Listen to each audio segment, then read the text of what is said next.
का बेटा जलवगर है और हम चूंकि बरेली वाले लोग हैं, हमें आला हज़रत ने सिखाया है तेरी नस्ल पाक में है बच्चा बच्चा नूर का, तू है ऐने नूर तेरा सब घराना नूर का।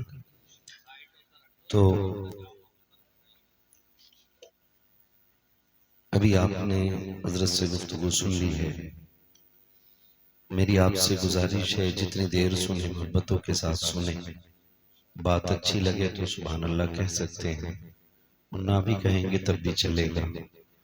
बस ये है कि कोशिश ये करें कि बातें सर के कानों से नहीं दिल के कानों से सुनेंगे इंशाअल्लाह। सुनेंगे इंशाअल्लाह। हजारों साल नरगिस अपनी बेनूरी पे रोती है, बड़ी मुश्किल से होता है चमन में दीदार पैदा। मेरे सामने अगर ये 1000 सर है, यानी 1000 लोग अगर इस महफिल में बैठे हैं, तो ये न समझें कि सिर्फ मेरा 1 घंटा खर्च हो रहा है, बल्कि मेरे और आपके सबके टाइम को मिलाया जाए तो 1 घंटे में 1000 घंटे खर्च हो रहे हैं। अपने इस वक्त को इतना कीमती बना दें। मैं कहता हूँ कि ये इतना कीमती वक्त है कि अगर ये 1000 घंटे उठा करके किसी मस्जिद की तामीर में हम लगाएं, तो बुनियाद से लेकर के मेरे ख्याल से अगर इतने लोग लग जाएं, तो मस्जिद तामीर होने तक अलग से किसी को मजदूरी पर रखने की जरूरत नहीं पड़ेगी। मैं मुबारकबाद पेश करता हूँ जलालपुर के तमाम जियाले नौजवानों को, जिन्होंने इस्लाह मुआशरा के नाम पर इस हसीन महफिल का इनेकाद किया। यकीनन बड़ी मेहनत लगती है एक जलसे को सजाने में। यही नहीं है पूरा जलसा के मौलवी आए बैठे बोले चले गए। ये जलसे की उम्र नहीं है, बल्कि जब से जलसे की तारीख मुकर्रर की जाती है तभी से जलसे का आगाज हो जाया करता है। बेशुमार स्टेजों पे ऐसा होता है कि एक एक नकीब होता है। आज के मिंबर पे 2-2 नकीब बैठे हुए हैं। तो ये आपकी मोहब्बतों का नतीजा है। खुदा आपको भी सलामत रखे और हमारे इन तमाम उलमा को सलामत रखे। अजीज़ाने मिल्लत इस्लामिया, बस मुख्तसर से अंदाज में यूं समझें कि हम वो हैं जिनके लिए हुजूर ने रो रो करके जन्नत की दुआएं मांगी हैं। मैं ये कहता हूँ कि अगर पूरी जिंदगी के एहसानात और इनामात अपनी जगह हो और सिर्फ ये सोच लें कि हम हुजूर की उम्मत में पैदा किए गए हैं, ये हमारे ऊपर सबसे बड़ा एहसान नजर आता है। क्योंकि हमें अल्लाह ने हुजूर की उम्मत में बनाया। आवाज आती है अपने महबूब की उम्मत में बनाया मुझको, शुक्र किस तरह करूं मालिक को मौला तेरा, शुक्र किस तरह करूं मालिक को मौला तेरा। लेकिन हाय अफसोस सद अफसोस कि हम हुजूर के रिश्ते ही भूल गए, हम अपने ताल्लुकात ही भूल गए। हकीकत यह है कि हम सिर्फ जुमे के दिन टोपी लगाते हैं, और जब जुमे के दिन हम कुर्ता पजामा और टोपी पहनते हैं तो एक इनकलाब पैदा होता है। अलग लगता है कि यहाँ मुसलमान रहते हैं। सोचिए अगर एक दिन टोपी लगाने में माहौल बदला बदला लगता हो, अगर 365 दिन हम टोपी लगाना शुरू कर दें, खुदा की कसम पूरे हिंदुस्तान का निजाम बदला बदला नजर आने लगेगा। आज हम दूसरों के रोने रोते हैं कि ऐसा हो रहा है हमारे साथ वैसा हो रहा है, लेकिन बुरा न मानिए, सच यही है कि दिल के फफोले जल उठे सीने के दाग से, इस घर को आग लग गई घर के चिराग से। किसी की माँ ने इतना दूध नहीं पिलाया है कि हुजूर की उम्मती का एक बाल भी बेका कर सके। लेकिन माफ कीजिएगा, अगर हम जेलों का जायजा लें तो उसमें अक्सर वही लोग फंसे होंगे जिनको हमने खुद फंसाया होगा। अगर हम हॉस्पिटल्स देखें जाकर के तो वहां पे वही इमरजेंसी वार्ड में मिलेंगे जिनके सर हम ही ने फोड़े होंगे। अगर हम जुए और शराब के अड्डों को जाकर के देखें तो सबसे ज्यादा हुजूर का कलमा पढ़ने वाले आज नजर आते हैं। और ये मैं कोई हवाई फायर नहीं कर रहा हूँ, ये सच्ची बात है। मैं नेपाल गया था तो वहां का डीएसपी था, वो मिलने के लिए आया। उसने कहा मैंने तुम्हें कई बार सुना है, मैं आपसे इतना कहने के लिए आया हूँ कि शायद लगता है आपकी बात से कुछ असर हो, क्योंकि आप बात ऐसे करते हैं कि लोग समझ लेते हैं। तो अपनी कौम से कहिएगा कि बॉर्डर पे जितने लोग नशे के साथ पकड़े जाते हैं वो सारे मुसलमान ही क्यों होते हैं। ये एक सोचने वाली बात है कि जो नशे के साथ पकड़े जाते हैं वो हुजूर की उम्मती ही क्यों होते हैं। उसने कहा कि बॉर्डर पे जितने लोग अफीम वाले होते हैं वो सारे ही मुसलमान होते हैं, शराब की तस्करी करने वाले सारे मुसलमान होते हैं। तो मैं अर्ज करना चाहूंगा, अगर आज तज्जिया निगारी की जाए तो सबसे ज्यादा बर्बाद लोगों में हम ही लोग नजर आते हैं।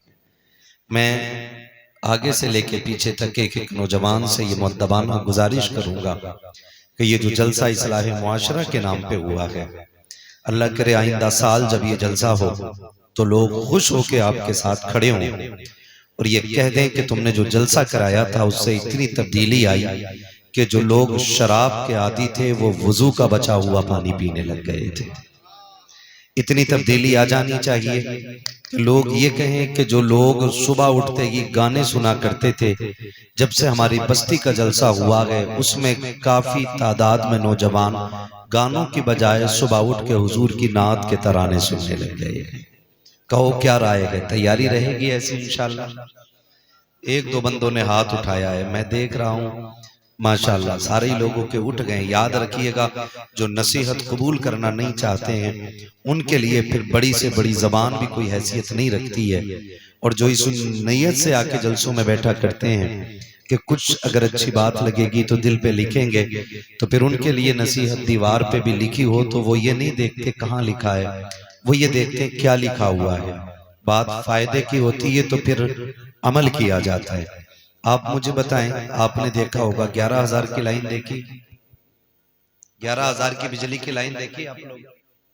बहुत कम लोगों ने देखी है, घर से नहीं निकलते। आप जो निकलते हैं वो बोले देखी है कि नहीं 11,000 की लाइन है? दरवाजे पे जा रहे नहीं है, पीछे डरा रहे हैं कि बता रहे हैं?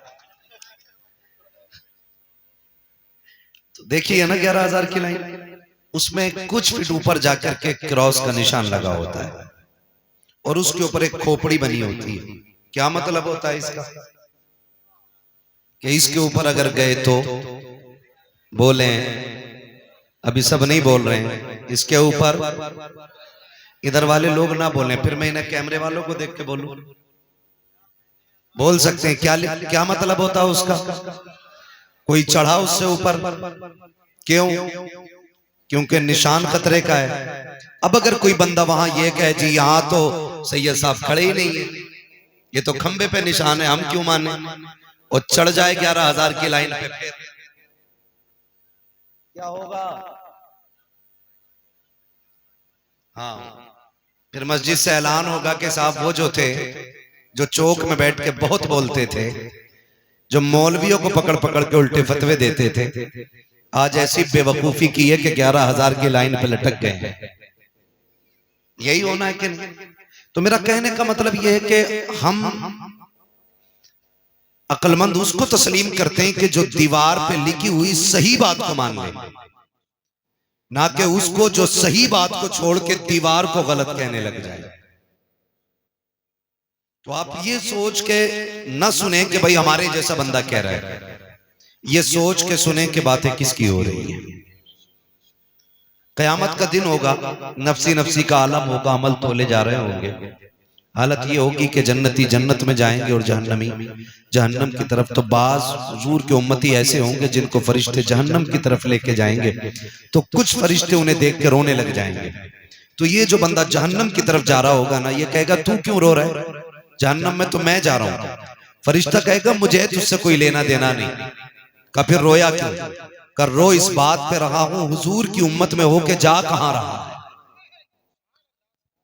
क्या बात है, बेशक बेशक। कि रो इस बात पे रहा हूं कि हुजूर की उम्मत में होके कहां जा रहे हैं हम लोग। यानी कि अगर हुजूर की उम्मत में होके भी जन्नती ना हो सके तो फिर हम क्या करें? मैं जानता हूं गुनाह हमारी खसलत है, नाफरमानी हमसे हो जाती है, लेकिन अल्लाह ने दरवाजे रखे हैं। फरमाया अगर गुनाह हो जाए तो वो कहता है एक बार तौबा कर ले, मैं तेरे पिछले सारे ही माफ कर दूंगा। लेकिन माफ कीजिएगा, बढ़ती उम्रों में हमें बर्थडे मनाने का शौक तो है, बुढ़ापे में कमर झुक गई है, लेकिन कह रहा है 61वां बर्थडे है अब्बा का। जी बेशक। अब्बा को दूल्हा बनाया, जिससे रोटी नहीं कटती उसको दूल्हा बना के बैठा दिया। कहा क्या हुआ? कहा आज अब्बा का 61वां जन्मदिन है। और अब्बा भी बड़ा खुश है, हाथ सीधे नहीं पड़ रही, यूं हाथ कांप रहे, और चाकू से वो केक काट रहा, केक भी सीधा नहीं कट रहा है। और फिर कह रहा, फिर ताली बजाई जाती है, गुब्बारे फोड़े जाते हैं। मैं पूछना चाहता हूं, उम्र 61 के पार हो गई है, एक बार तो इतना बताओ कि 61 साल में तुम्हें सिर्फ जन्मदिन याद रहा? हमें ये ख्याल आया कि नहीं आया? हमने 61 साल में अपने रब को राजी किया कि नहीं किया है? अपने रब को रोके दिखाया कि नहीं दिखाया है? हमने 60 साल में कितने बड़े बड़े गुनाह किए हैं, कितने लोगों के हक मारे हैं, कितने लोगों को चौक में जलील किया है, कितने लोगों को रुस्वा करके हमने अपने आप को बड़ा जाहिर किया है। कभी ये ख्याल आया कि नहीं कहीं मुझसे किसी का दिल तो नहीं टूट गया होगा? कभी ये ख्याल आया कि तो नहीं कि मुझसे किसी पे हक तो नहीं मारा गया होगा? खुदा की कसम खा के कहता हूँ, एक नहीं 1000 हज लेकर के आप कब्रिस्तान चले जाइए, अगर किसी का 1 रुपया आपने मार लिया है, अगर किसी का 1 बीसा जमीन मार ली है, अगर 4 इंच किसी की जमीन में आपने 1 मैंड बढ़ा दी है, 1000 हज अपनी जगह है, बंदे का हक अपनी जगह है। अल्लाह उस वक्त तक जन्नत नहीं देगा जब तक एक एक पैसे का हिसाब बराबर नहीं करा लेगा, इसलिए कि उसका निजाम है, वो हुकूकुल्लाह तो माफ कर सकता है, लेकिन हुकूकुल इबाद को बिना सजा के माफ नहीं कर सकता। नारे तकबीर, नारे रिसालत, पैगामे मजहब इस्लाम, मसलके आला हजरत, इस्लाहे माशरा कॉन्फ्रेंस। सुभान अल्लाह। बहुत जो है सारे लोगों को माफ कीजिएगा, हज का दौर चल रहा है, सान भाई गए नहीं है ना, जाएंगे नहीं, आप ही ने ऐलान किया कि दुआ के बाद हम जाएंगे। सलामत रहें, पहली बार आज ही कह रहे हैं मेरे साथ जाएंगे। तवज्जो है सारे लोगों की? हाँ, बहुत गौर से मेरी बात सुन लीजिएगा, हज का दौर चल रहा है, अल्लाह सबको हुजूर का मदीना दिखाए। जोर से कह दो आमीन। सलामत रहे माशाल्लाह। आप कहेंगे बात हज की कही और बात मदीने की कर रहे हैं, तो चूंकि हम आला हजरत वाले लोग हैं, और आला हजरत फरमाते हैं काबे का नाम तक न लिया तैबा ही कहा, पूछा था हमसे जिसने कि नौजत किधर की है। भैया से बंद कर ले, बंद कर। हाँ, पूछा था हमसे जिसने कि नौजत किधर की है। तो हज का दौर भी चल रहा है, हाथ जोड़ के गुजारिश करिए, जब भी जाना मदीने हलाल के पैसों से जाना, ऐसा ना हो भतीजों की 5 बीघे बेच के तुम हज को जाओ। अल्लाह, दौर बड़ा नाजुक है, पैसे की भूख ने अंधा कर दिया है इन्हें, इतना अंधा कर दिया हजरत, इस पैसे की वजह से भाई भाई का नहीं रहा, बाप बेटे का नहीं रहा, खानदान खानदानों में दीवारें खड़ी हो गई। वो जो जिनकी दांत कटी रोटी रहती थी आज गले काटने पे तुले हुए। मैं गलत नहीं कह रहा हूं, अगर मार्केट में किसी की जमीन आ गई है ना, तो मजाल है कोई 4 इंच दीवार टेढ़ी कर ले। मैंने तो यहां तक देखा मकान बिगड़ जाता है लेकिन दीवार लोग सीधी नहीं करने देते, जबकि ये तिरछी जमीन किसी के काम की नहीं। ओ हाजियों, नमाजियों, 7 वक्त की नमाज पढ़ने वालों, मस्जिद में सफेद कपड़े पहन के जाने से कमाल नहीं होता है, मस्जिद में दिल साफ करके ले जाने में सबसे बड़ा कमाल होता है। मस्जिद में दिल साफ होना चाहिए। और मैं कंडीशन ये बैठा यूं अत्तहियात पढ़ रहा, करवट में झांक रहा, कौन है मेरी करवट? कई बार मैंने देखा जाके खड़े हो ना, ऐसे कन्या के देख रहा, आया कौन? बताओ ऐसी नमाज से कोई फायदा?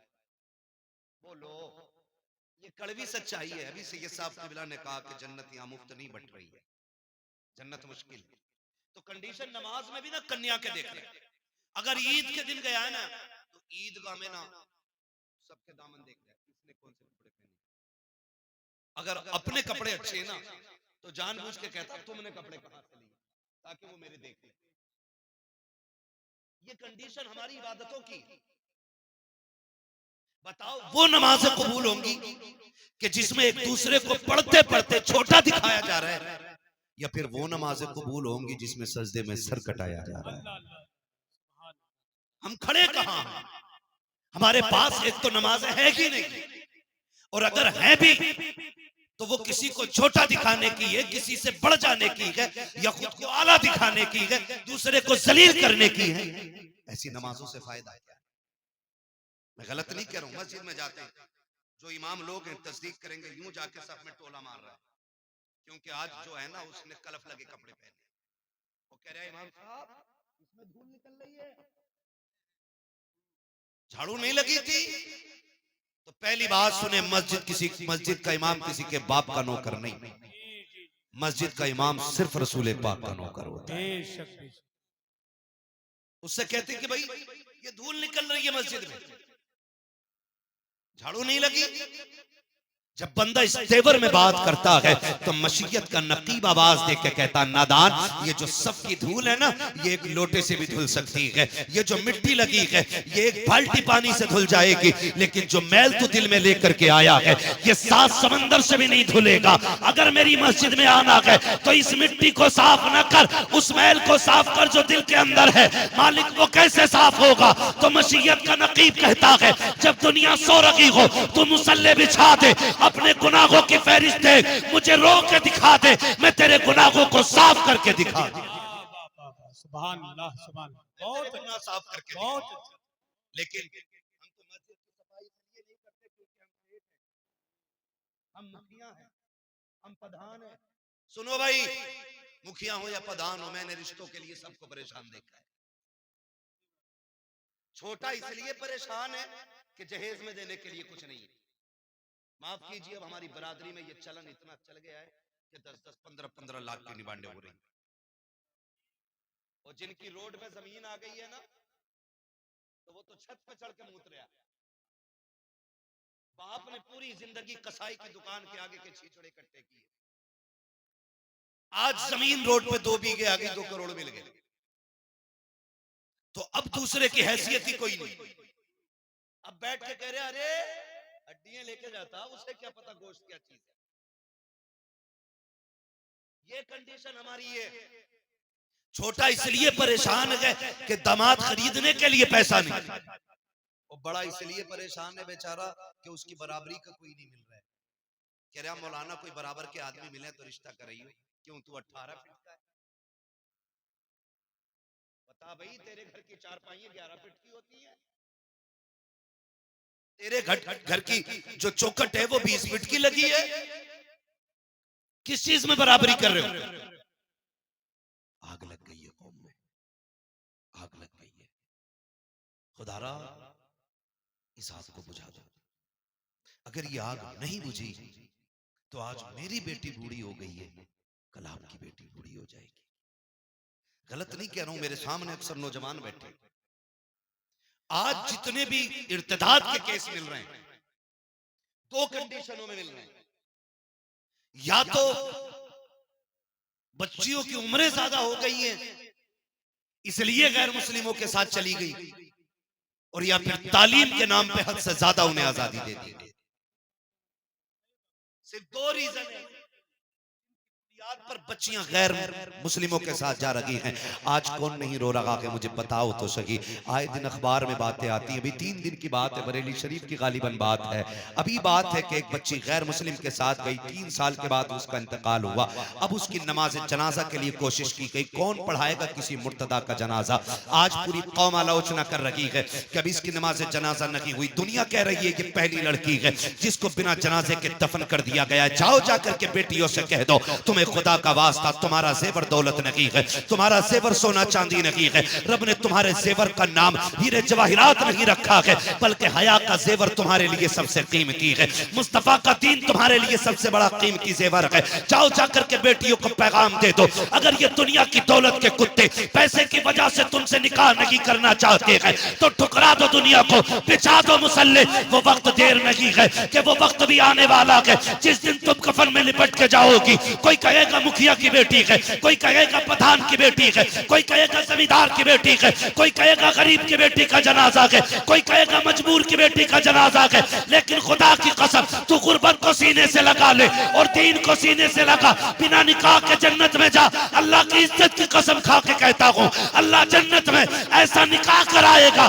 कि सारे जन्नती हसरत से तेरे जनाजे। नारे तकबीर, नारे रिसालत, फैजाने गौसे आजम, इस्लाहे माशरा कॉन्फ्रेंस, पैगामे मजहब इस्लाम, हजरत अल्लामा मुफ्ती हम्माद रजा मुरादाबादी, नारे तकबीर। बहुत अच्छा मुफ्ती साहब, बहुत अच्छा। जरूरी है आज सबसे पहले ये काम करें। जन्नत में कितने लोग जाना चाहते हैं बता दें जरा, हाथ उठा के। सब जाना चाहते हैं? उठाएं, सारे हाथ उठा ले, हाथ उठा ले। या अल्लाह जितने लोगों ने हाथ उठाए हैं सबको हुजूर के सदके में जन्नती बना दे। मेरे हुजूर फरमाया करते थे जब भी हाथ उठे अल्लाह से जन्नत मांगना। आज ना माफ कीजिएगा हमारे मिंबर से मिजाज खराब हो गया है। हम ही ने कहा ना हमें तेरी जन्नत की जरूरत नहीं है। हाँ, कई बार तो इतने बड़े बड़े शेर पड़े गए मुझे देखकर जहन्नम को भी आ गया पसीना। हैं? इतने बड़े बड़े शेर पड़े गए, जन्नत मुझे देखकर जहन्नम को भी आ गया पसीना। वो जहन्नम है, तुम्हारे घर की भट्टी नहीं।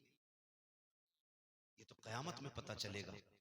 जिसने देखी नहीं जहन्नम वो कह रहा है मुझे देखकर जहन्नम को भी आ गया पसीना, और जो जहन्नम देख के आया ना उस नबी की जिंदगी देखो।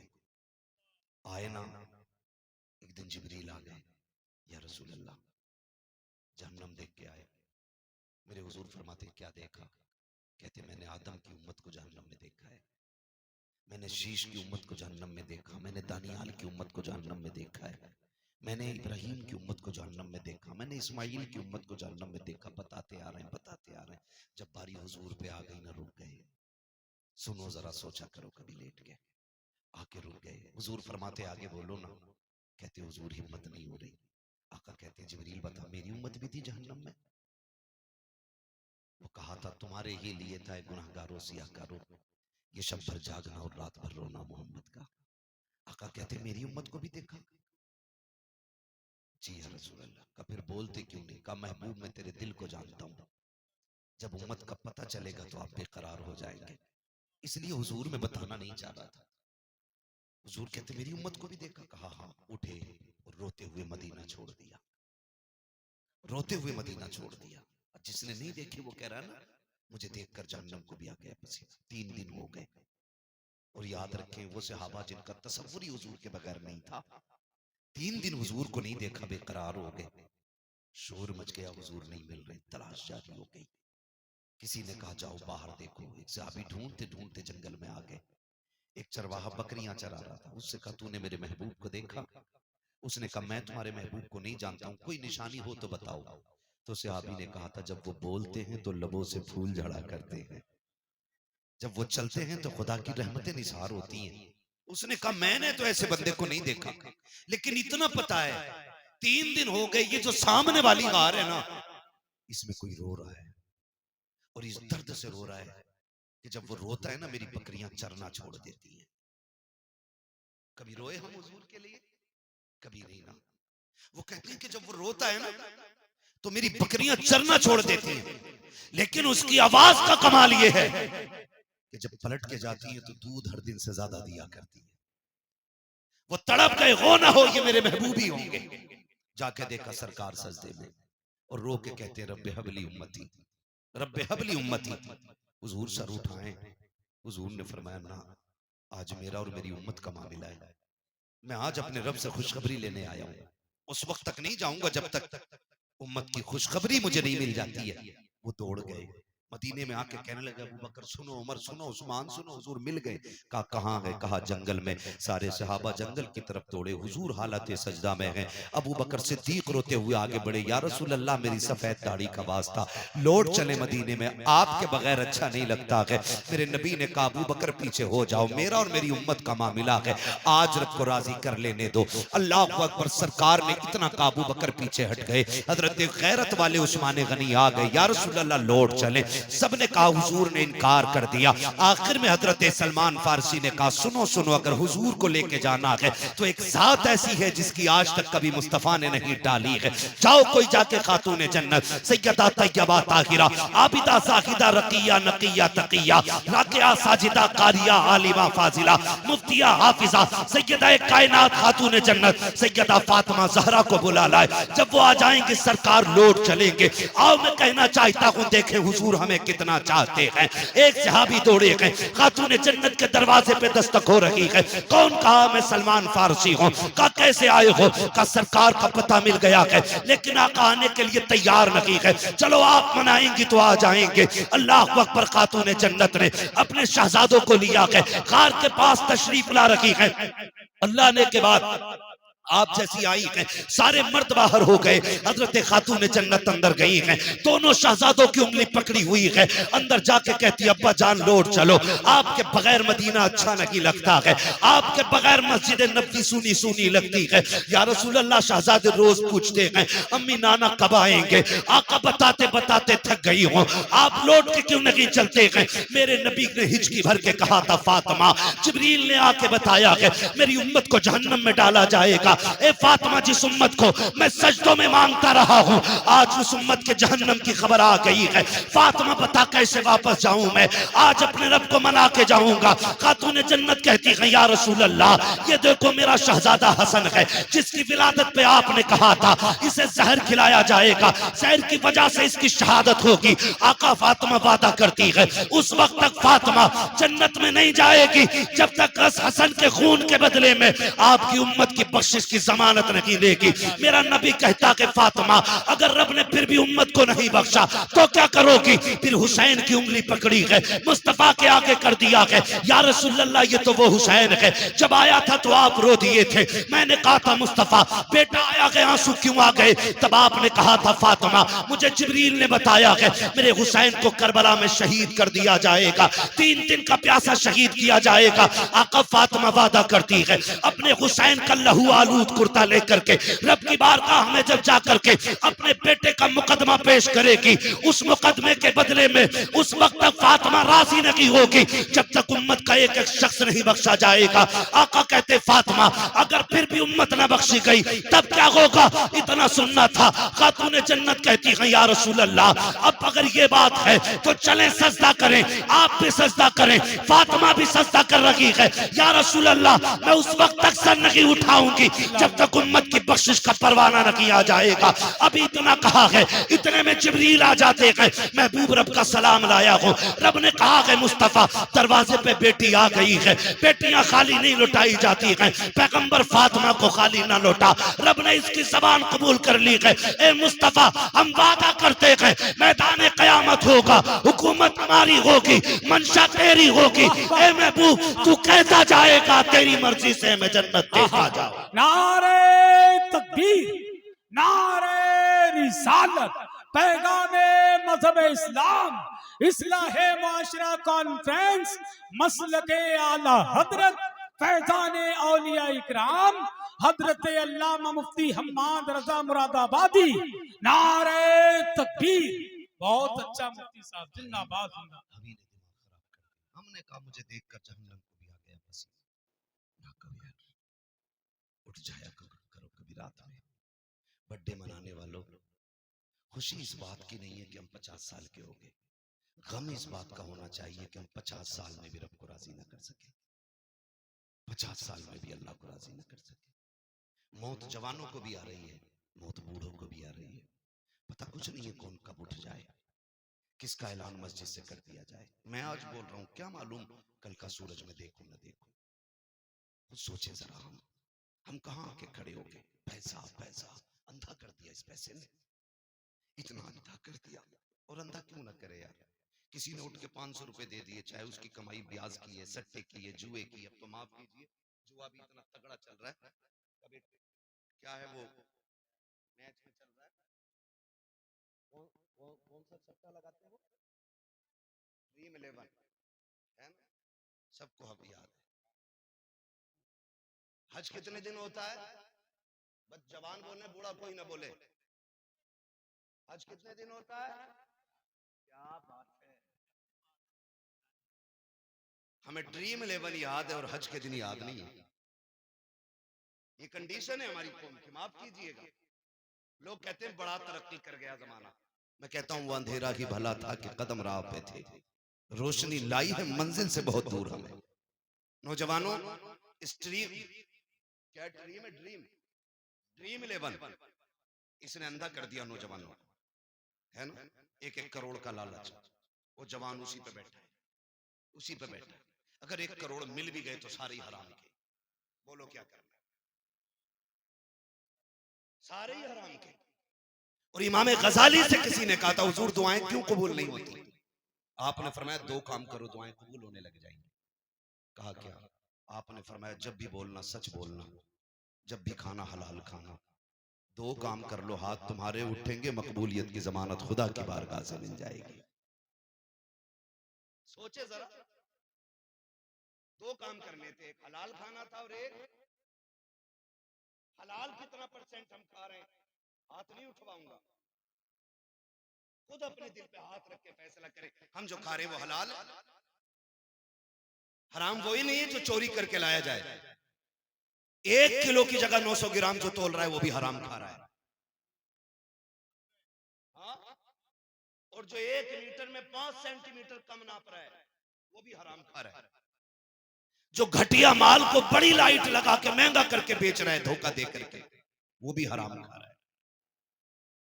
जो किसी का दिल दुखा के मजदूरी में चोरी करके ला रहा है वो भी हराम खा रहा है। मालिक देख रहा तो कर रहे हैं, नहीं देख रहा तो बैठ गए, वो भी हराम खा रहा है। अब हिसाब लगाने कितना हलाल खा रहे हैं। सही बता रहा हूं, आका करीम ने इरशाद फरमाया जो हराम खा के पलेगा बढ़ेगा अल्लाह उसे जहन्नम का ईंधन बनाएगा। और हमने जन्नतें बांटी, पीर साहब को 500 रुपए देख लिए और हजरत कह रहे हैं जिसे जन्नती देखना हो मुखिया को देख लो। सही बता रहा हूं, हम 500 रुपए में जन्नत बांटने लग गए, हम 1000 रुपए में जन्नतें बांटने लग गए। मैं अर्ज कर रहा था अगर 100 साल के हो गए ना तो खुशी इस बात की नहीं है कि 100 साल के हो गए, गम इस बात का होना चाहिए कि अल्लाह को राजी न कर सके।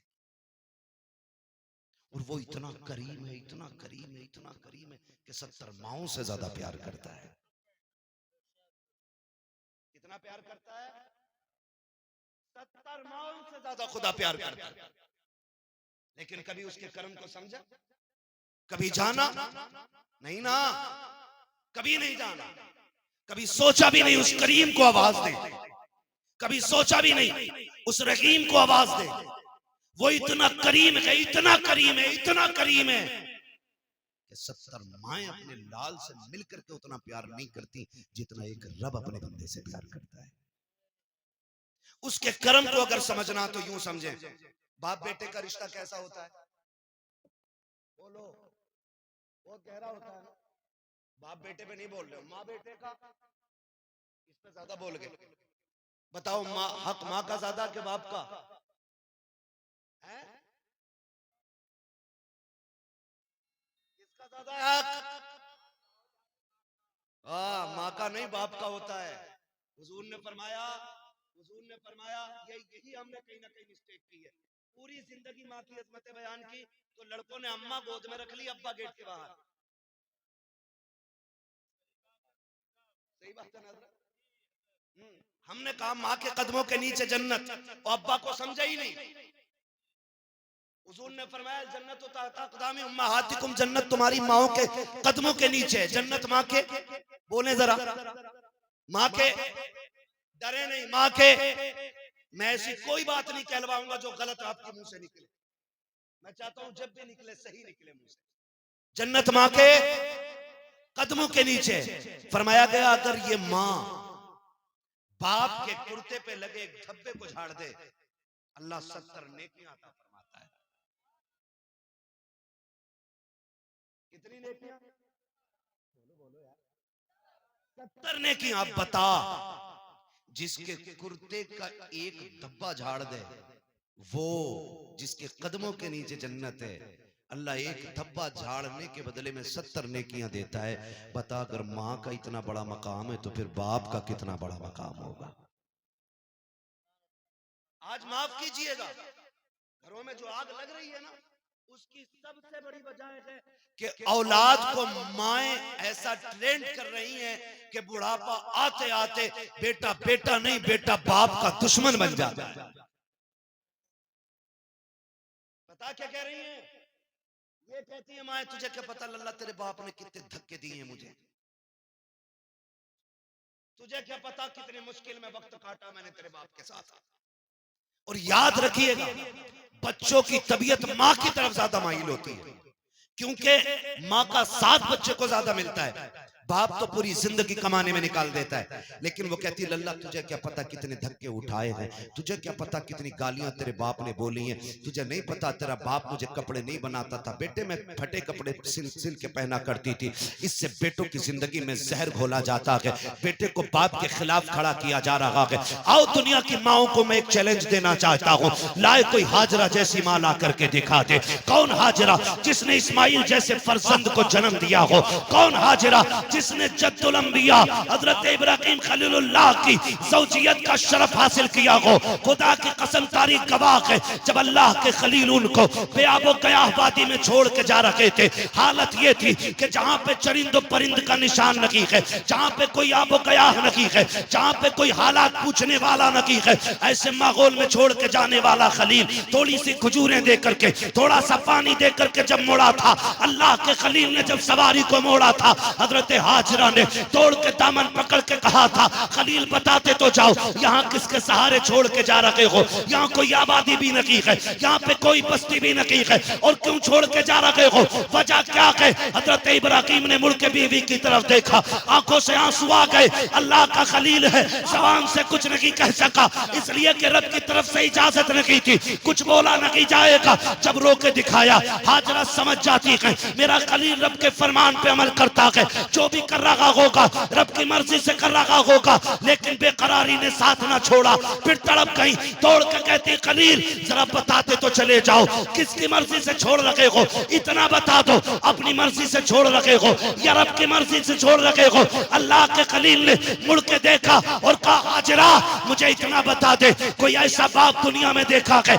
जिसको 70 साल में अल्लाह ने एक बेटा इस्माइल जैसा दिया हो, और वो भी बेटा आम नहीं बल्कि चांद से ज्यादा हसीन बेटा हो। कोई बाप इस बेटे को छोड़ करके जंगल में गया हो तो बता। कहा कभी ऐसा नहीं देखा। फरमाया सुन मैं अपनी मर्जी से नहीं रब के कहने से छोड़ के जा रहा हूँ। फिर हजरत हाजरा ने जल्दी से खजूरें उठाई, थोड़ा सा पानी था वो भी उठाया। कहा खलील अगर रब की मर्जी से छोड़ के जा रहे हो तो ये खजूरें भी लेके चले जाओ, पानी भी लेके चले जाओ। कहा हाजरा क्यों? कहा वजह ये है जिस रब ने हमें 70 साल में बेटा दे दिया है वही रब हमें खिला भी देगा, वही पिला भी देगा। नारे तकबीर, नारे रिसालत, मसलके आला हजरत मुफ्ती अहमद रजा साहब किबला, नारे तकबीर, नारे रिसालत। है तवज्जो सारे लोगों की? अल्लाह का करम है, हज का वक्त भी है और तज़किरा भी बरकत वाला मिसाल के तौर पे आ ही गया। तवज्जो है सारे लोगों की? कहा फिर ले जाओ, ले जाओ। कहा यही हुक्म है, छोड़ा चले गए। जब गए क्या लगता है दर्द नहीं था, तड़प नहीं थी, रोते हुए पलटे थे अल्लाह के खलील। मैं कभी कभी सोचता हूँ जवान कह देता मेरे बाप को मुझसे प्यार नहीं है। कहा क्यों? कहा मेरे लिए माँ रोती है कभी बाप नहीं रोता है।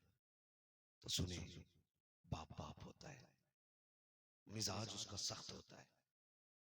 ये नहीं कि तुझसे प्यार नहीं है, वो जल्दी रोता नहीं है, वो जल्दी रोता नहीं है। और अगर रोता भी है ना तो फिर छुप के रोता है।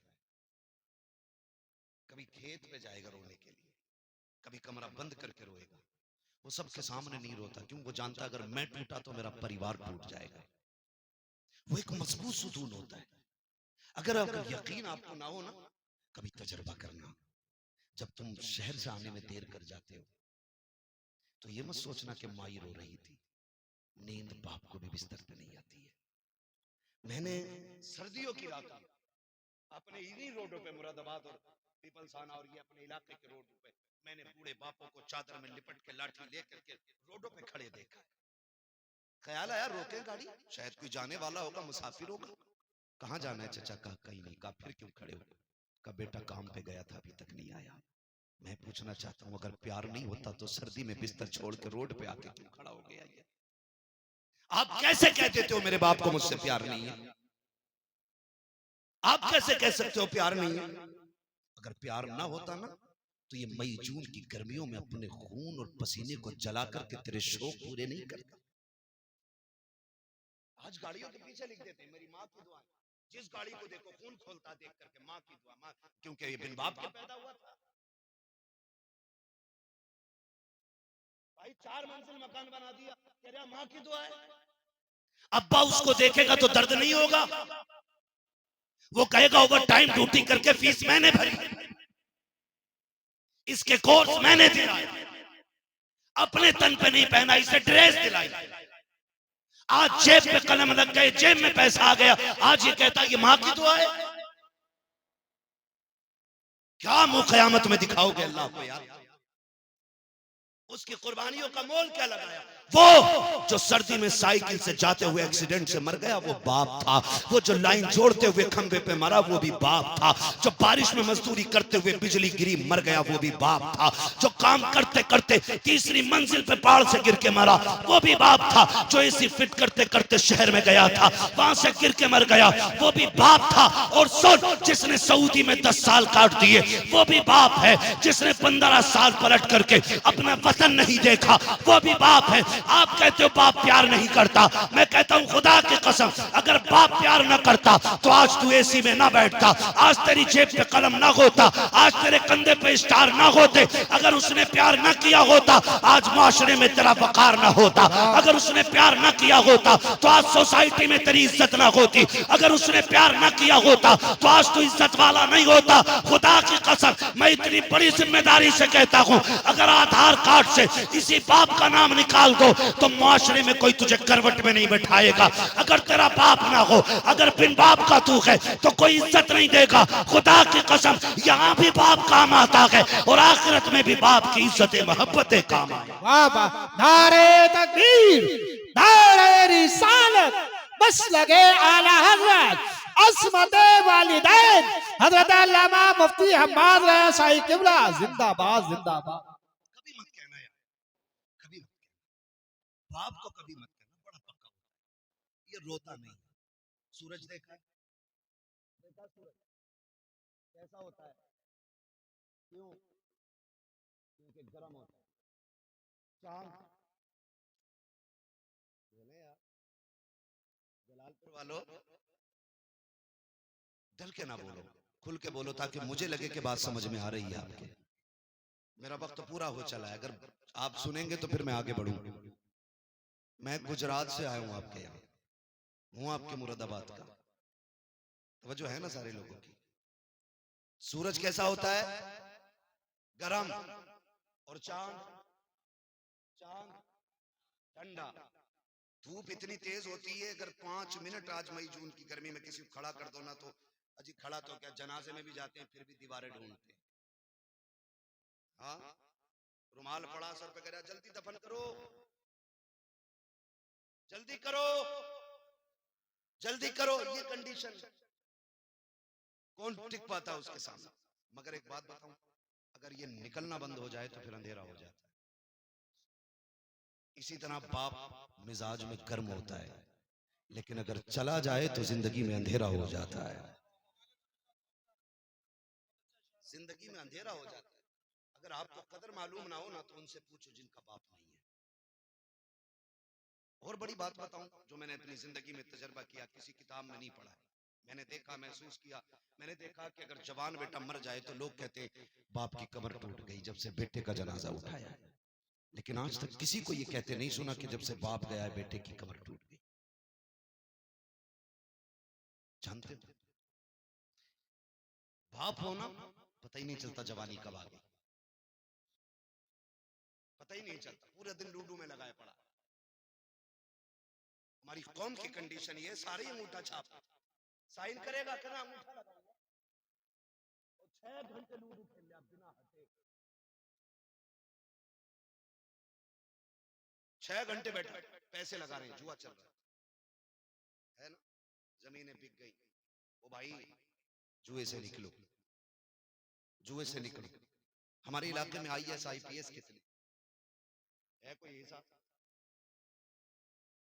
एक है ना, जुआरी कितने? ये कंडीशन। वजह इसकी क्या है कि हमारे पास दौलत है, हम उसका नाजायज फायदा उठा रहे हैं। नौजवानों, अल्लाह की दी हुई रोजी की कदर करो। हुजूर ने फरमाया रिज्क की इज्जत करना, अगर ये रूठ गया ना रिज्क तो एड़ी रगड़ के मर जाओगे, एक लुकमा नहीं खा सकते हो। इसकी इज्जत करना। आपके पास पैसा है ना तो जुए में क्यों लगा, आपके पास दौलत है ना तो बर्बाद क्यों कर रहे हो आप अगर अमीर हैं तो मैं, कमेटी वाले लोग बैठे हैं, कितने लोग हैं कमेटी वाले? हाँ माशाल्लाह, खड़े हो जाएंगे आप लोग, अगर तकलीफ ना हो तो खड़े हो जाए। हाँ, जो कमेटी वाले बस वो खड़े हो जाए, मैं थोड़ी सी बात कर लूं। अल्लाह आपको सलामत रखे, खुदा करे तबलीग के साथ हमें अमल की भी अल्लाह तौफीक दे। आपसे मेरी इतनी गुजारिश है, ये कमेटी सिर्फ जलसे की कमेटी नहीं रहनी चाहिए। आपकी कमेटी सिर्फ जलसे की कमेटी नहीं, हुजूर के दीन की कमेटी बन जानी चाहिए। और दीन की कमेटी का मतलब मैं आपसे क्या कहना चाह रहा हूं जानते हो? आपने जैसे जलसा करने के लिए चंदा किया है, वैसे ही अगर आपको पता चल जाए कोई बच्ची यतीम है, उम्र निकल रही है और निकाह का इंतजाम नहीं है, एक चंदा जलसे के लिए किया है, एक चंदा गरीब बच्ची के लिए भी करना है इंशाल्लाह, करेंगे इंशाल्लाह। एक बात। दूसरी बात ये है, आप अपने पूरे गांव के पढ़ने वाले बच्चों पर ध्यान दें, सारे बच्चों। जब रिजल्ट आए, हाई स्कूल, इंटर, बीए, ठीक है, 10th, 9th, 8th, जब इनका रिजल्ट आए ना तो जैसे आज सबको इकट्ठा किया है ना, ऐसे सबको इकट्ठा करना और सारे पढ़ने वालों को इकट्ठा करना। उनमें जो सबसे टॉप क्लास या टॉप नंबर से जिसने एग्जाम पास किया हो ना, आप अपनी कमेटी की तरफ से उसके लिए हौसला अफजाई के लिए एक इनाम रखिए। चाहे आप एक कलम ही दें, मैं ये नहीं कहता आप लैपटॉप देना, मैं ये नहीं कहता आप उनको 10-20 हजार का पैकेज दें, एक कलम ही देना, उनकी हौसला अफजाई करना और बताना गांव वालों ये वो है जिसने सबसे ज्यादा नंबर हासिल किए हैं। खुदा की कसम अगर ये करने लग जाओगे तो देखना डीएम की कुर्सी पे हुजूर का गुलाम होगा, एसडीएम की कुर्सी पे हुजूर का गुलाम होगा, आईएएस मुस्तफा का गुलाम होगा, आईपीएस मुस्तफा का गुलाम होगा, एमबीबीएस मुस्तफा का गुलाम होगा, पीओएमएस मुस्तफा का गुलाम होगा। और ये जो कुर्सियों पे बैठ के बिक जाते हैं, फिर इनका किस्सा साफ जब ये बैठेंगे फिर किरदार में फारूक आजम का दौर नजर आने लगेगा। नारे तकबीर, नारे रिसालत, मसलगे आला हज़रत, इस्लाहे माशरा कॉन्फ्रेंस, नौजवान कमेटी, नारे तकबीर, नारे रिसालत, जिंदाबाद। आप लोग साथ देंगे इंशाल्लाह? कितने लोग साथ देंगे जरा बता दे। देखो कमेटी वालों, सारे ही हुजूर के गुलाम बैठे, तुम अकेले नहीं हो, तुम कदम बढ़ाओ। वो कहा था किसी ने, उठ बांध कमर क्यों डरता है, फिर देख खुदा क्या करता है। अभी मसला क्या है ना, अभी ये कि जी ये मसला मेरे घर का नहीं है, अभी ये मेरा मसला नहीं है, ये कलुआ का मसला है, ये बुरा का मसला है। किसी का नाम हो तो बुरा ना मानो, अपने इलाके में बैठ जाइए, बैठ जाइए। हाँ, ये आपको याद रखना है जो मैंने बात कही है, करेंगे ना इंशाल्लाह। हाँ कीजिएगा ताकि किसी गरीब की दुआ मिल जाए, किसी कमजोर बच्ची की दुआ मिल जाए। खुदा सलामत रखे सारे लोगों को। ये कमेटी वाले लोग और आप सबसे गुजारिश है, करेंगे इंशाल्लाह ये सारे। हाँ आप साथ दीजिएगा, सच में हक में नेकी में एक दूसरे का साथ दिया करो। ये नहीं जी मैं मुखिया हूं मैं क्यों करूं, ये नहीं मैं वो हूं मैं क्या करूं, मैं ऐसा हूं मैं क्या करूं। जानते हो हजरत उमर फारूक आजम, आदि दुनिया का बादशाह, हजरत उमर फारूक, हजरत अबू बकर सिद्दीक 12 लाख मुरब्बा मील का मालिक है, और हजरत उमर 22 लाख मुरब्बा मील के मालिक, हजरत अबू बकर सिद्दीक 12 लाख मुरब्बा मील के मालिक है। लेकिन जानते हो जब हुजूर का विसाल हुआ, हजरत अबू बकर सिद्दीक बैठे, एक गली उठे, गली से गुजरे, घर से ना बच्ची निकली और उसने आके कहा अबू बकर, कहा क्या? कहा हम बड़े परेशान हैं, 3 दिन हो गए कुछ नहीं खाया है। कहा क्यों? कहा जब हुजूर थे ना तो हमारे घर की बकरियों का दूध निकाल देते थे, जब से हुजूर गए हैं ना कोई हमारी बकरियों का दूध निकालने वाला नहीं, बच्चे छोटे हैं, हमारे घर में जो खातून है वो बूढ़ी है। अबू बकर सिद्दीक ने कान में कहा किसी से न बताना, रोज मैं आ जाया करूंगा। 12 लाख मुरब्बा मील का मालिक रोज जाके सुबह शाम बकरियों का दूध निकाल के उनको पिला के आता है। आज हम क्यों निकले जी, हम क्यों निकले जी? नहीं, आज उम्मत परेशान है, आज हम इस मकाम पे खड़े हैं। और याद रखिएगा, हम जानते हैं पूरा हाल क्या है, आप फैसला नहीं कर पाएंगे, उलमा जानते हैं आज उम्मत की क़यादत करने वाला कोई,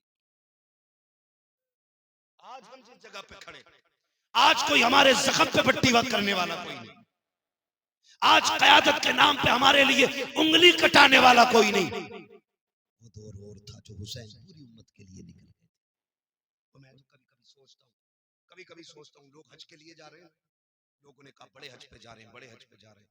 फिर मुझे ख्याल आया, मैंने कहा ठीक है, अल्लाह ने हज फर्ज किया, मैं इसकी तौहीन नहीं करता, जिस पे फर्ज है वो फर्ज हज अदा करे, ये अपनी जगह। लेकिन मुझे याद है कि इन्हीं हजों के दिनों में ना दुनिया हज करने मक्का आ रही थी और मेरा हुसैन मक्का छोड़ के करबला जा रहा था। किसी ने पूछा था सब हज करने आ रहे हैं और आप काबा छोड़ के जा रहे हैं? आपने फरमाया था ये अपनी जन्नत बचाने आ रहे हैं, मैं हुजूर की उम्मत बचाने जा रहा हूं। आज फिलिस्तीन की कंडीशन ये है कि बच्चे प्यास से मर रहे हैं और हमारी कौम शराब में डूबी पड़ी है। आज वहां के बच्चे भूखे बर्तन देख के रो रहे हैं और आज हमारे घर की बारातों में कई कई हजार का खाना कचड़े के ढेर पर फेंक दिया जाता है। मुझे एक उम्रा करने वाले ने बताया कि बहुत अच्छा लगा, बड़ा मजा आया उम्रे में, लेकिन एक गड़बड़ी मैंने देखी, क्या का 10-10 हजार का खाना एक वक्त में फेंकता था। मैंने कहा मुबारक हो तुझे तेरे सफर, अगर हुजूर ने इतना पूछ लिया मेरे शहर में 10 हजार का खाना फेंकने वाले फिलिस्तीन के बच्चे एक एक लुकमे को तरस रहे थे, अगर इस पैसे से उम्रा करने ना आता, ये पैसा फिलिस्तीन भेज देता तो शायद वहां भूख की वजह से कोई मरने से बच जाता।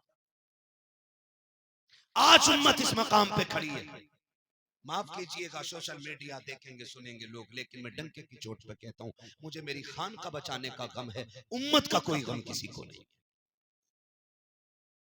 किसी के मजार पे वक्त बिल को लेकर के बिल्डोजर पहुंच जाता है तो चीख जाते हैं, जब किसी उम्मत के नौजवान को लिंचिंग में मारा जाता है तब कौन खानकाह ही निकल के आता है।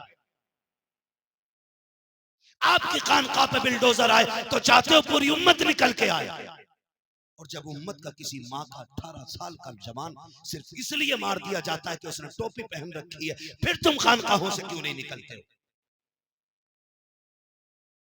क्या इसका नाम पीरा मुरीदी है? क्या हमारे हाथ इसलिए थामे गए कि हमसे सिर्फ चंदे वसूल किए जाएं? हमें इसलिए मुरीद बनाया गया कि हमसे तुम्हारी टेके बनती रहें? हमने तुम्हें कायद इसलिए माना है, हमने तुम्हें पीर इसलिए माना है, हमने तुम्हें रहनुमा इसलिए माना है ताकि तुम हमारे दर्द को समझो। हम कहते हैं खुदा की कसम तुम एक बार आवाज दो, सर कटाने की तुम्हें जरूरत नहीं है, सर और कफन हम एक साथ लेके खुद निकलने के लिए तैयार है। इसलिए मैंने इन नौजवानों से कहा कोई नहीं आने वाला अभी, कोई तुम्हारी मदद के लिए नहीं उतरेगा, तुम्हें अपनी मदद खुद करनी पड़ेगी। अगर यहां गरीब होंगे तो अमीर भी तो होंगे, होंगे पैसे वाले भी। तू नहीं बोल रहे भाई, मैं चंदा थोड़ी कर रहा हूं यार, है ना मालदार चचा, बेशुमार मालदार है, तो फिर गरीब भी होंगे। बोलो, गरीब भी हैं। अभी आते हुए टोल टैक्स पर गाड़ी रुकी, नकाब वाली बच्ची आ गई, उसकी गोद में बच्चा था, उसने आके शीशा बजाया। तो जो करना वो करना अलग चीज है, लेकिन देखते ही ख्याल आया मेरे कौम के अमीर हो, अगर तुमने ज़कात सही पे दे दी होती ना, सही वक्त पे, तो आज कोई बेटी रोड पे आके भीख नहीं मांगती। खाली ज़कात अगर निकाल दी होती तो हम ज़कात देने तैयार हैं, और देते भी हैं तो उन्हें जहां नाम हो, जहां ऐलान हो कि फलां ने 3 लाख दिए, फलां ने 4 लाख दिए हैं, सुन तो 70 लाख दे दे ऐलान के लिए, और तेरे गरीब में बैठी बैठी अगर कोई यतीम बूढ़ी हो गई ना तो कयामत में उसका हिसाब मुश्किल पड़ जाएगा। खेल नहीं है ये, मुश्किल काम है। याद रखिए अल्लाह किसी से लेके आजमाता है और किसी को दे के आजमाता है। जिन पे नहीं है उन्हें हर हाल में सब्र करना है, और जिन पे है उन्हें शुक्र अदा करना है। शुक्र का मतलब ये नहीं है मुर्गे से खाली बकरे से खाली, शुक्र अल्लाह तेरा, ये नहीं। शुक्र ये है अगर तूने मुर्गे से खाई है तो कम से कम पड़ोस के गरीब को तेरी मेहनत से, तेरी मोहब्बत से कम मुर्गे से खाना नसीब हो जाए। आ रही है बकरीद, काटेंगे बकरे। मुखिया का कितने का? 70,000। ठेकेदार का कितना? 60 का पूरा कट के फ्रिज में पैक। देखा ही नहीं बाहर वाले, बांटने के लिए भैंस।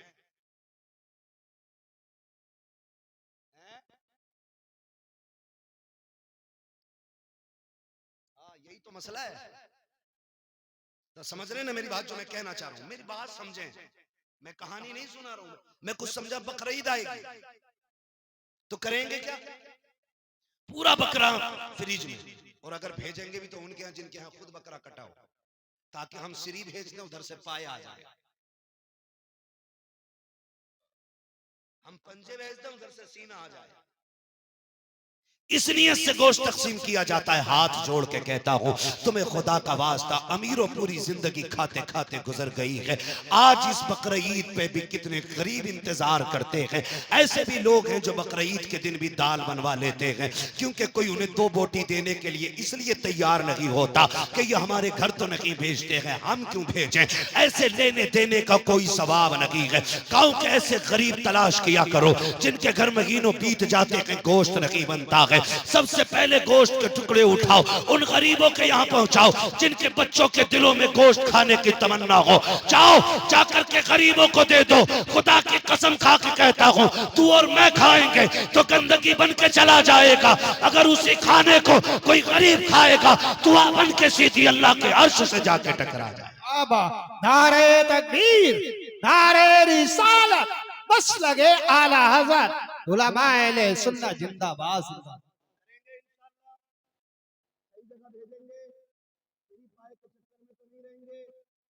सुन लो, अगर एक 7 हिस्से होते बड़े जानवर, कितने? 7। एक साहब कह रहे थे 3 दिन पहले ना, हजूर बकरे में 2 तो हो ही जाएंगे। तो मैंने कहा क्यों? बोले बाल तो बहुत होते हैं उस पे। तो मैंने कहा अगर बाल का ही एतबार है तो फिर तुम्हारी भी कुर्बानी हो जानी चाहिए, तुम पे कौन से कम बाल है। ऐसा मसला लाता निकाल के कतई नया गरम कढ़ैया में से निकाल के, कभी नहीं सुना। तेरा बाल ज्यादा, हाँ बाल ज्यादा है, तवज्जो है सारे लोगों की, बाल ज्यादा है। तो कितने होते हैं बड़े जानवर में? कितने? पीछे वाले बोलने कुर्बानी कर रहे हो कि नहीं? हैं? कितने? 7 हिस्से। ये उलमा बैठे हैं, ये जिम्मेदार सारे लोग बैठे हुए, मामूर साहब, ये तमाम तर लोग बैठे हैं। पूरी गारंटी के साथ कहता हूँ, एक बंदे की नियत भी उसमें गोश्त की हुई ना, तो 7 की कुर्बानी खत्म। यारो इस मारे कल्ली बालक मुंह ना देखे, खत्म कुर्बानी।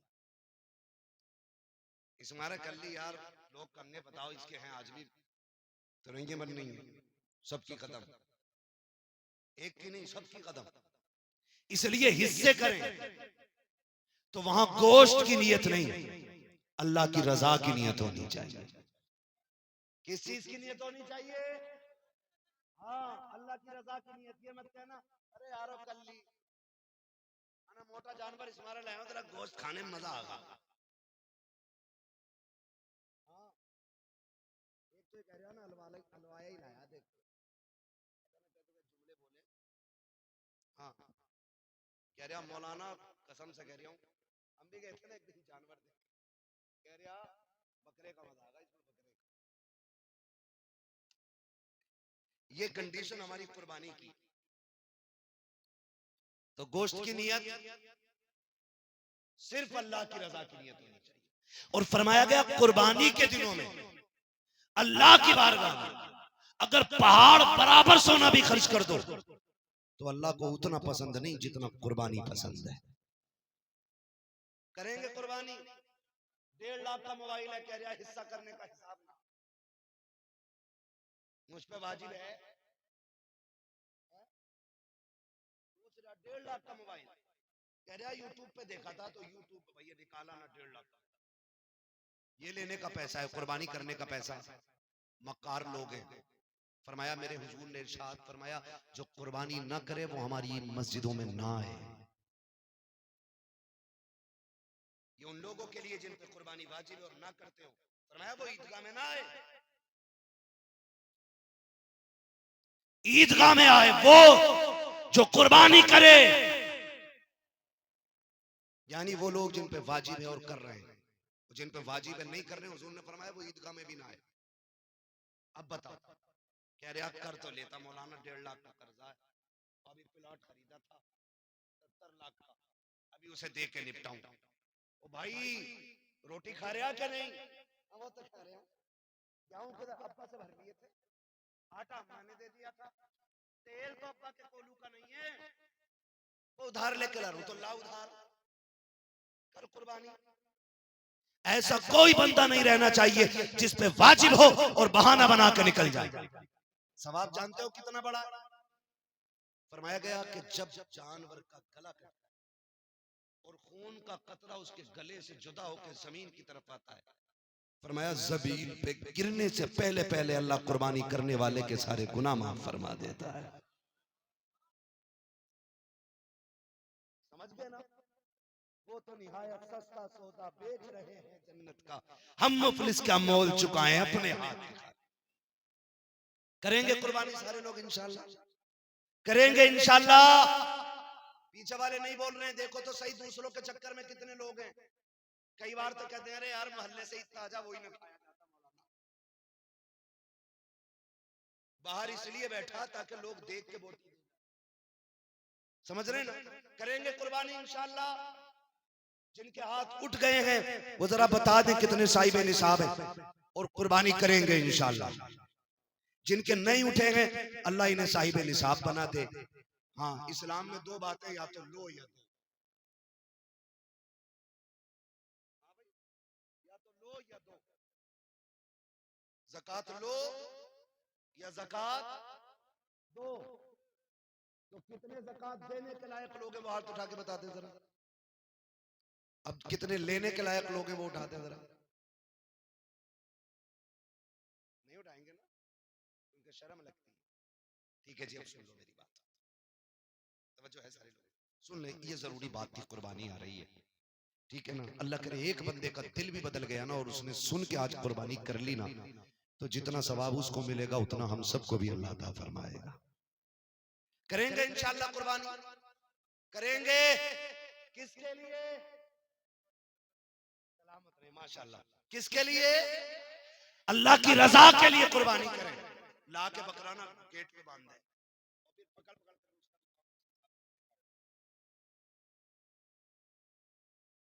जबरदस्ती।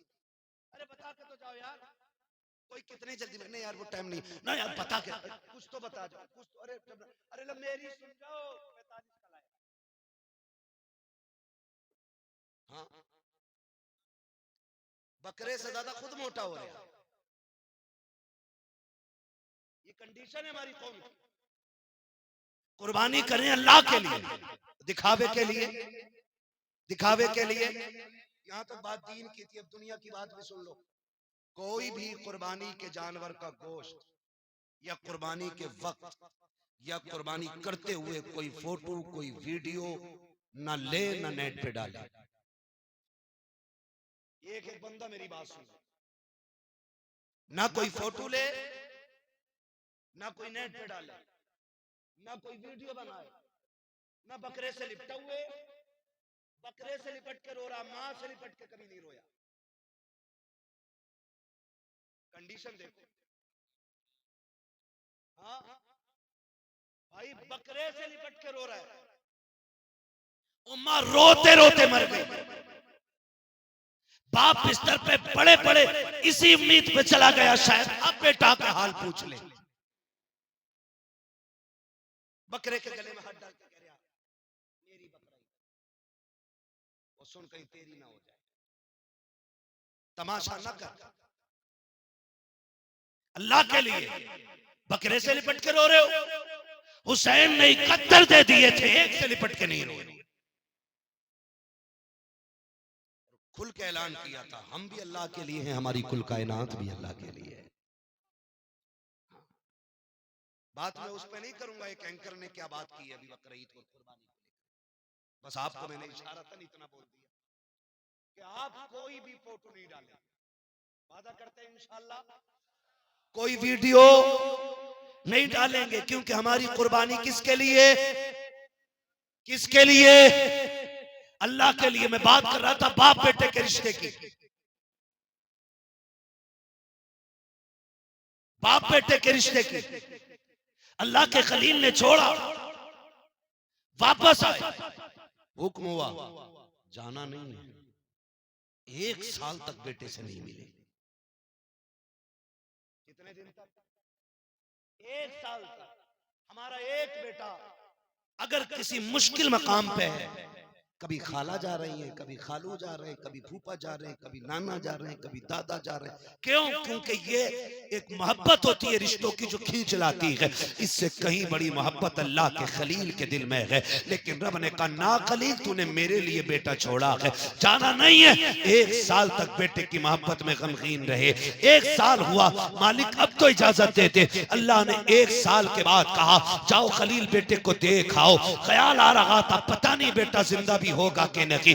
मैंने बेआबो गयाह वादी में छोड़ा है, पता नहीं वो बाकी भी होंगे कि नहीं। कोई जानवर खा गया हो या भूख ने मार डाला हो। ये सारे ख्याल अल्लाह के खलील में आ रहे हैं, दिल में आते जा रहे हैं, तेजी से कदम बढ़ रहे हैं। उसी मकाम पे सवारी आ गई है जहां पे रुक करके अल्लाह के खलील ने आखिरी बार बच्चों को मुड़ के देखा था। तारीख गवाह है 1 साल के बाद जब अल्लाह का खलील आया है, उसी मकाम पे आके सवारी रोकी है। क्या देखते हैं? जहां तनहा हजरत इस्माइल को छोड़ा है, जहां तनहा हजरत हाजरा को छोड़ा है, अब वहां तन्हाई नहीं है। एक शहर आबाद होने लग गया है, एक बड़ी बस्ती लग गई है, वहां पे चश्मा भी है, वहां लोगों की भीड़ है। अल्लाह के खलील देख रहे हैं, आंख में आंसू है। हुक्म होता है खलील जा तो रहे हो, लेकिन सवारी से उतरना भी नहीं है। बेटे को सीने से नहीं लगाना है। ओ बकरों से लिपट के रोने वालों, उनसे ज्यादा बाप से ज्यादा बकरों से प्यार करने वालों, अल्लाह के खलील को हुक्म हो रहा है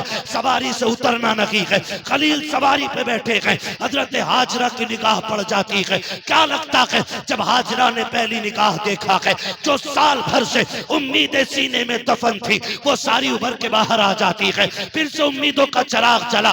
मेरे सरताज आ गए हैं, शायद या तो साथ रखेंगे या साथ लेके जाएंगे। जब थोड़ी देर खड़े रखे, आगे नहीं बढ़े, हजरत हाजरा दौड़ के आ गई। मेरे सरताज आ जाइए, थक के आए हैं, थोड़ा आराम कर लीजिए। कहा हाजरा इसकी इजाजत नहीं है।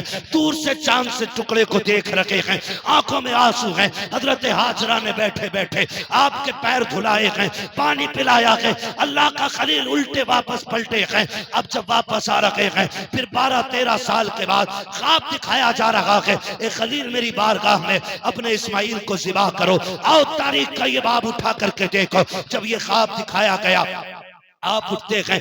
आपने उठ करके हजरत सारा को बुलाया। कहा सारा, कहा क्या बात है? कहा बड़ा अजीब ख्वाब देखा है। कहा क्या हुआ मेरे सरताज? कहा मैंने ख्वाब में देखा है मैं अपने इस्माइल को ज़िबा कर रहा हूँ, अपने इस्माइल को ज़िबा कर रहा हूँ। हजरत हाजरा कहती है क्यों ना ऐसा किया जाए कि पहले 100 ऊंट कुर्बान कर दिए जाए, हो सकता है ये इस्माइल का कफारा हो जाए। आप कुर्बानी ऊंटों की करते रहे, लेकिन फिर बराबर ख्वाब आता रहा। हजरत हाजरा कहती है ए मेरे खलील जाइए, अब बेटे की कुर्बानी दीजिए। आप उठे हैं, आए हैं हजरत हाजरा के पास। सुने माए भी सुने जो बेटों को बाप के खिलाफ खड़ा कर देती है, जो अपनी औलाद को शोहर के खिलाफ खड़ा कर देती है। हजरत इब्राहिम आए हैं, आने के बाद अभी बैठे हैं। बैठते ही कहते हैं हाजरा मेरे बेटे को तैयार कर दो। कहा किस लिए? का दोस्त के पास जाना है। जैसी इतनी बात कही है, हजरत हाजरा ने अपने बेटे को नहलाया धुलाया, दूल्हा बनाया, और जब तैयार कर दिया है, माँ बेटे से कह रही है सुन मेरे लाल, 12 साल की मेहनत का नतीजा अब बाप के सामने आने वाला है। ए मेरे बेटे, रास्ते में बाप की नाफरमानी न करना, बाप से आगे न चलना। ये तालीम देनी चाहिए औरतों को अपनी औलाद को, जो हजरत हाजरा हजरत इस्माइल को दे रही है।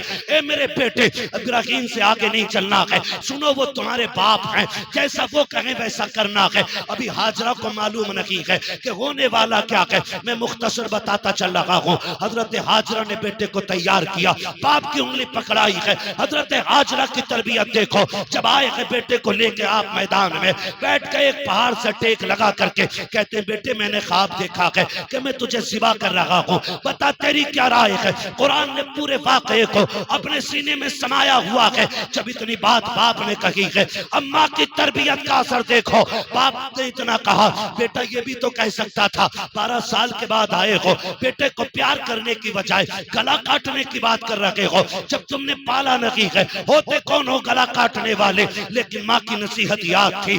आपने जैसे इतना कहा है, हजरत इस्माइल मुस्कुरा के कहते हैं बाबा जी बताओ तो सही, छुरी रस्सी साथ लाए हो या मुझे जाके लानी पड़ेगी? अगर साथ लाए हो तो अब मैं हाजिर हूँ। अल्लाह अकबर। हजरत इस्माइल लेटे, बाप ने रस्सी निकाली, बेटे के हाथों को बांधा है और उसके बाद अपने बेटे को जमीन पर लिटाया। हजरत इस्माइल कहते हैं अब्बा रस्सी खोल दीजिए। कहा क्यों? कहा ताकि दुनिया ये ना समझे बेटा मजबूरी में ज़िबा हुआ था, रस्सी खोलो ताकि दुनिया को पता चल जाए जैसा प्यार खलील ने रब से किया था वैसा कि प्यार इस्माइल ने अपने रब से करके दिया। नारे तकबीर, नारे रिसालत, नारे गौसियत, बस लगे आला हजरत हजरत अल्लामा मुफ्ती हम्माद साई किबला उलमा अहले सुन्नत जिंदाबाद जिंदाबाद। ये तरबियत माएँ दें बेटों को, ये समझाएं माओ को, बेटों को ये समझाया करो कि बाप से आगे नहीं जाना है, बाप के खिलाफ खड़ा नहीं होना है, बाप के सामने कभी बोलना नहीं है। ये समझाएं हम अपनी औलाद को। खुदा की कसम खा के कहता हूँ, अगर माँ ये समझाने लग जाए ना तो बुढ़ापे में किसी बाप के कभी जूते नहीं लगेंगे। कभी जो हमसे कहते हो हम एक रात की तकरीर में सवार दें किसी को, एक घंटे में हम किसी को बदल दें? नहीं, ये असर माँ की तरबियत और माँ के दूध में होना चाहिए। हजरत हाजरा ने कहा जा बेटे, जैसा बाप के लेट गए, कहते हैं अब्बा ऐसा करो अपने पट्टी बांध लो, अपने पट्टी बांध लो बेटे। क्यों? का बाप होना, कहीं बेटे का चेहरा देख के बाप की मोहब्बत गालिब ना आ जाए, हाथ कांप ना जाए। अल्लाह अकबर। आपने पट्टी बांधी, बेटे के गले पे छुरी चली, अल्लाह ने जन्नत से दुम्बा भेज दिया, वो कट गया, हजरत इस्माइल बच गए। पट्टी खोल के देखा तो दुम्बा ज़िबा हो चुका था अल्लाह का, इस्माइल मुस्कुरा रहा था। तारीख गवाह है, अल्लाह को ये अदा इतनी पसंद आई, इतनी पसंद आई, अल्लाह ने इसी अदा को हज बना डाला है। कहा इब्राहिम तूने इतनी बड़ी कुर्बानी दी है तो सुन, अब जो भी आएगा, जो भी आएगा हज करने आएगा तो तेरी इसी अदा को अपनाएगा। हाँ, इतनी पसंद रब को आई, इतनी पसंद आई रब को, इतनी पसंद आई कि फरमाया फिर महबूब भी मेरा आएगा ना हज करने तो सुन, शहर उसका होगा, सुन्नत तेरी अदा करेगा, सुन्नत तेरी अदा करेगा। सफा मरवा की सही हो या फिर कुर्बानी हो या फिर शैतान के कंकरी मारना हो, ये सब अल्लाह के खलील की निशानियां और उनकी यादगार है ना। तो आपसे गुजारिश है, माओ से गुजारिश है, बहनों से गुजारिश है, अल्लाह तुम्हें औलाद देना, उसे शोहर के खिलाफ खड़ा ना करना, उसे शोहर के साथ खड़ा करना, उसे शोहर की कमजोरी नहीं, उसे शोहर की मजबूती बनाना। और याद रखना, जो लड़कियां ये चाहती हैं कि हम शहजादी बन के रहें तो वो अपने शोहर को बादशाह बना के रखें, खुद ब खुद वो शहजादी बन के रखने लग जाएंगी। अगर तुम अपने शोहर को मोहताज बना दोगी तो तुम कभी रानी बन के नहीं रह पाओगी। इसलिए कि शोहर की बीवी की इज्जत शोहर की इज्जत में होती है। तो मैं बहनों से गुजारिश करूंगा कि वो अपने बच्चों को सही तरबियत दें। नौजवानों से गुजारिश करूंगा जो भी काम करें अल्लाह रसूल की रजा के लिए करें। वक्त आ रहा है, तेरी मेरी मौत का भी वक्त आ रहा है, कर लो कुर्बानियां। कई बार ऐसा होता है, कुछ लोग ये कहते हैं नहीं जी मैं 7 कर चुका, अब मुझे कुर्बानी की जरूरत नहीं है। 7 नहीं, अगर 70 भी कर चुके और साहिब निसाब हो ना तो आखिरी सांस तक कुर्बानी करनी पड़ेगी। मेरे हुजूर हर साल अपनी उम्मत की तरफ से कुर्बानी फरमाया करते। उम्मत की तरफ से क्यों फरमाते थे कि जो उम्मत में ऐसे भी होंगे ना जिनसे कुर्बानी करने की हैसियत नहीं होगी, फरमाया ऐलान कर दो क़यामत तक उन गरीब उम्मतियों की तरफ से मैं कुर्बानी करके जा रहा हूँ। आज जो साहिबे सरवत लोग हैं उनसे कहूंगा जहां आप अपने नाम की कुर्बानी कर रहे हैं, बीवी के नाम की कर रहे हैं, अब्बा के नाम की कर रहे हैं, अम्मा के नाम की कर रहे हैं, एक हिस्सा मदीने वाले मुस्तफा के नाम का भी डाला करें। डालेंगे इंशाअल्लाह। बोले यार डालेंगे इंशाल्लाह। एक हिस्सा हुजूर के नाम का भी, हुजूर ने हमारे नाम की है, हम हुजूर के नाम की भी कुर्बानी करेंगे। और हुजूर ने उम्मत का कितना ख्याल फरमाया। हुजूर ने फरमाया जो कुर्बानी करने का है ना हो, कमजोर है, गरीब है, नहीं है उसकी ताकत कुर्बानी करने की। फरमाया सुनो, फिर वो पहली तारीख से लेकर के कुर्बानी तक नाखून और बाल ना काटे। अगर इतने दिनों तक उसने अपने नाखून और बालों को रोक करके रखा तो अल्लाह उसको भी हज का सवाब, कुर्बानी का सवाब अता फरमाएगा। कुर्बानी का अल्लाह सवाब अता फरमाएगा। तो मेरी आपसे गुजारिश है, जिन पर वाजिब है वो करें, जहां अपने हिस्से करें हुजूर का भी करें, हुजूर का भी करें। हुजूर हमारी तरफ से आपके लिए, हो सकता हमारा मकबूल ना हो, हुजूर के सदक़े में साथों के साथ मकबूल हो जाए। करेंगे ना इंशाअल्लाह, सारे वादा करते हैं इंशाअल्लाह। फरमाएगा या अय्युहल्लज़ीना आमनू उदखुलू फिस्सिल्मी काफ़ा, ईमान वालों पूरे पूरे इस्लाम में दाखिल हो जाओ। बहुत थक गया हूं भाई, चाचा 2 मिनट और, बस 2 मिनट है ना। आपको मैं सलाम करता हूँ। इस उम्र में बड़े बड़े जवान देखो ऐसे बैंड पे बैठ गए जाके जैसे कमरें टूट गई हैं, और आप अभी तक इतने मजबूत बैठे हैं। वो बैठना चाहिए पुराने चावल हो आप। नहीं नहीं, 1.5 घंटा होने वाला भाई। मैं 1 घंटे से ज्यादा तो मैं डॉक्टर की मर्जी के खिलाफ बोल रहा हूँ, और फिर 1.5 घंटा इतने अच्छे लोग हैं आपको पता ही नहीं चला कब हो गया है। बस आपसे मेरी गुजारिश है, जो बातें मैंने कही हैं उस पर अमल होगा इंशाल्लाह। कमेटी वालों, गरीबों के लिए भी चंदा करेंगे इंशाल्लाह। जो अच्छी तालीम हासिल करेंगे, अच्छे नंबरों से पास होंगे, उनको भी इनाम देकर के पढ़ने वालों के अंदर तालीम का जज्बा पैदा करेंगे इंशाल्लाह। करेंगे ना इंशाल्लाह, साथ देंगे सारे लोग इंशाल्लाह, सारे लोग साथ दें इंशाल्लाह। हम अपने बच्चों को पढ़ाएंगे और दुनिया को बताएंगे हुजूर के गुलाम तुम्हारे मोहताज नहीं है। हुजूर के गुलामों को अल्लाह ने इतनी अकल दी है, जरा सी मेहनत करेंगे तो अपने वक्त के सबसे बड़े साइंसदान बन के दिखाएंगे इंशाल्लाह। करेंगे। और अमीरों से गुजारिश है, बस वक्त बहुत है वरना बात कह के जाता। मैं भी थक गया हूँ और सफर भी लंबा था, माफ कीजिएगा बार बार दोहराना पड़ रहा है इस बात को, इसलिए कि आप इसरार कर रहे हैं। मैं आपसे बता दूं, स्कूल हमारे होने चाहिए, कॉलेजेस हमारे होने चाहिए, हॉस्पिटल्स हमारे होने चाहिए। हमारी कौम के पास पैसा आ जाता ना, डायरेक्ट होटल खोल देता। अल बकरा, हाँ, अल ऊँट, ऐसे ऐसे होटल खोल लिया है ना। तो नहीं, अल्लाह ने पैसा दिया, स्कूल खोल दो, और ऐसे स्कूल खोलो जिसमें पढ़ने वाली भी बेटी हो और पढ़ाने वाली भी बेटी हो। हमारी बेटियां जाहिल भी ना रहे और हमारी बेटियां बेगैरत भी ना बने। आए दिन कोई भी नकाब उतरवा देता है, हम कहते हैं यार कहां भेजे, फिर बताओ कहां भेजे। वो भेजना जो होटल खोला उसमें भेज पड़े। पेट्रोल पंप लगा लेते, ज्यादा पैसा आया भट्टे लगा लिए, हो गया काम। सबको अपनी फिक्र है, समझ रहे मेरी बात। अल्लाह ने पैसा दिया तो स्कूल खोले ऐसे जिसमें पढ़ने वाली भी बेटी हो और पढ़ाने वाली भी बेटी हो। इधर भी गैरत हो, उधर भी गैरत हो, इधर भी हया हो, उधर भी हया हो। जब हमारी बेटी IAS IPS बन के निकले तो सिर्फ IAS नहीं बल्कि कनीज़े फातिमा ज़हरा भी बन के निकल के आई। सुभान अल्लाह। करेंगे इंशाल्लाह।